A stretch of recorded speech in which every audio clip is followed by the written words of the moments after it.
আসসালামু আলাইকুম এভরিওয়ান, আশা করছি সকলে ভালো আছেন। আমাদের আজকের রেসিপি আলু কুলচা। একদম সহজভাবে তৈরি করে দেখাবো ঘরে আলু কুলচা কিভাবে তৈরি করবেন।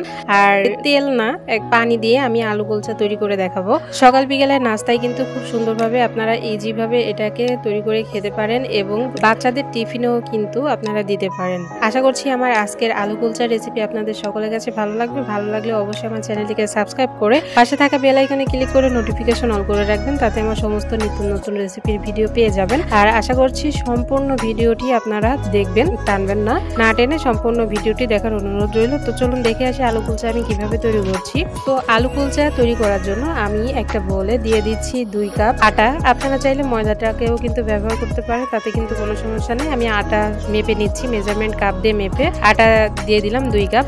আর দিয়ে দিচ্ছি স্বাদ মতো লবণ, অর্থাৎ 1 চামচ আর হাফ একটু দিয়েছি।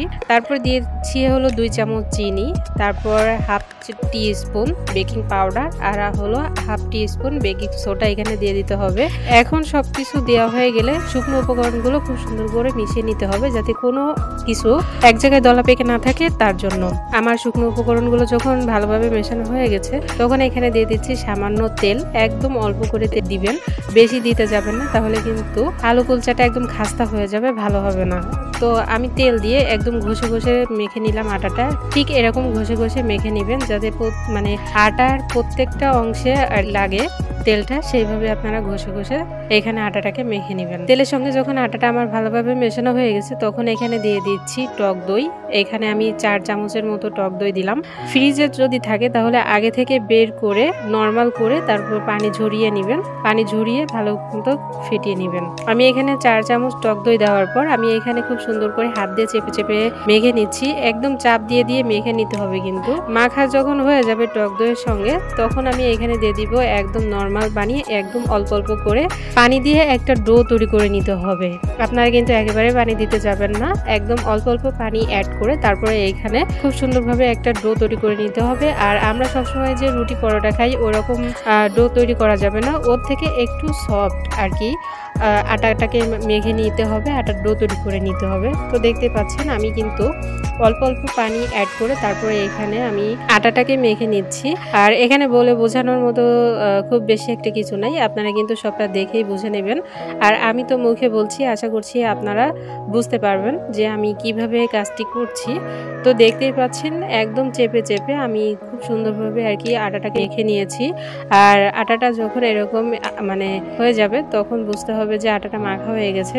আর চিটচিটে ভাবটা কাটানোর জন্য আমি এখানে একটু দিয়ে দিচ্ছি তেল। তেল দিয়ে আমি খুব সুন্দরভাবে মানে আটার গায়ে খুব সুন্দরভাবে মেখে নিচ্ছি, যাতে চিটচিটে ভাবটা না থাকে, দূর হয়ে যায় তার জন্য। তো আমার আটাটা কিন্তু মাখা হয়ে গেছে, এখন আমি রেস্টে রেখে দিব একটু তেল দিয়ে। তারপরে আমি এখানে রেস্টে রেখে দিব প্রায় 10 থেকে 15 মিনিট, অথবা আপনারা চাইলে 25-30 মিনিটও কিন্তু রেখে দিতে পারেন। আপনাদের হাতে বেশি সময় থাকলে আপনারা বেশিক্ষণ রেস্টে রেখে দিবেন।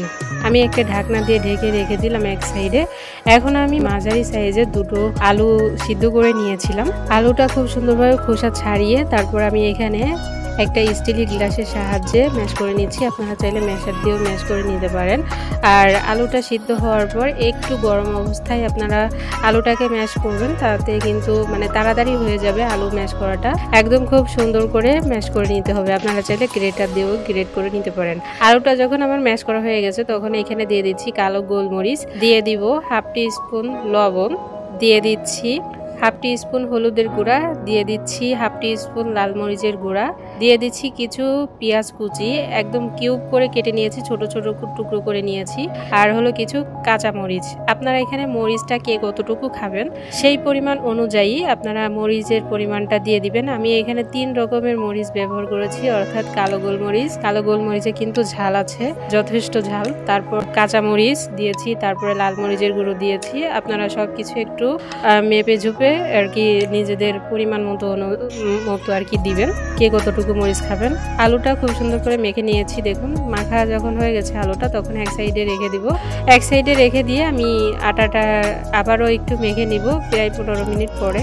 আর কতটা সফট হয়েছে আপনারা কিন্তু দেখতেই পাচ্ছেন। আমি আবারও একটু মথে নিব। যদি মনে হয় যে হাতে লেগে যাচ্ছে, তাহলে একটু শুকনা গুঁড়া দিতে পারেন এখানে, শুকনো গুঁড়া আটা বা ময়দা দিতে পারেন, দিয়ে আবার খুব সুন্দর করে মথে নিতে পারেন। খুব সুন্দর করে মথে নেওয়ার পর আমি একদম সমান করে ছোট ছোট মানে একই সাইজের লেচি করে নিব।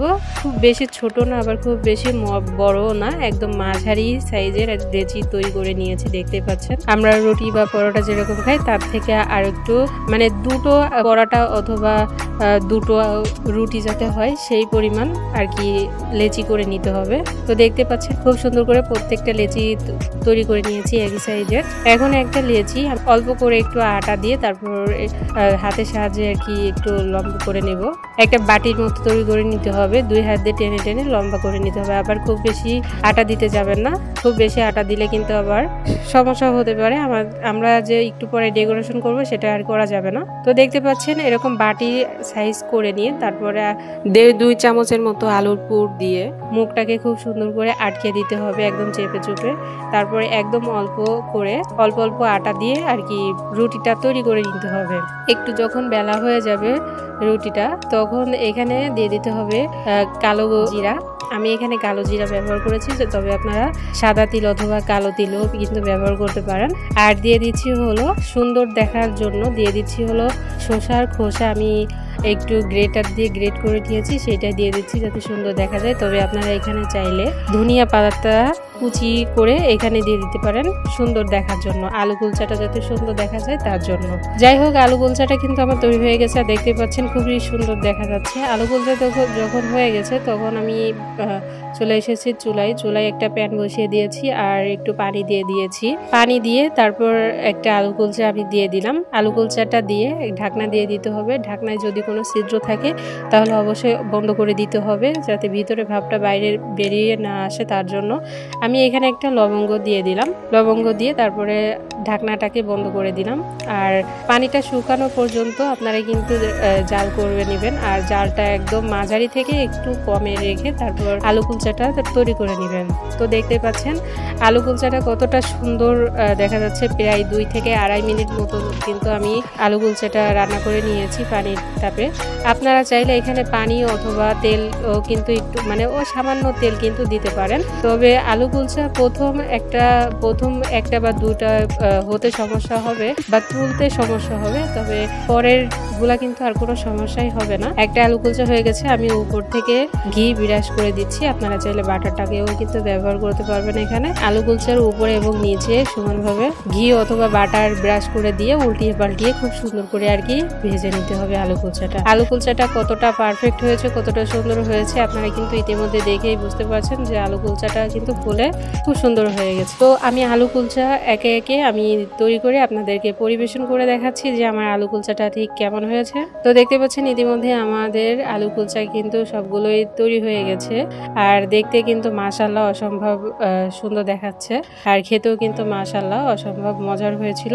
যে যেখান থেকে আমার ভিডিওটি দেখছেন অবশ্যই একবার হলেও বাড়িতে ট্রাই করবেন, তাহলে কিন্তু বুঝতে পারবেন। এখন আপনাদের সামনে আমি একটা আলু কুলচা ভেঙে শেয়ার করে দেখাচ্ছি। দেখতে পাচ্ছেন কতটা সফট হয়েছে, আর আলু কুলচাটা একটু গরম, এই জন্য আমি ছিঁড়তেও পাচ্ছি না, একটু সমস্যা হচ্ছে।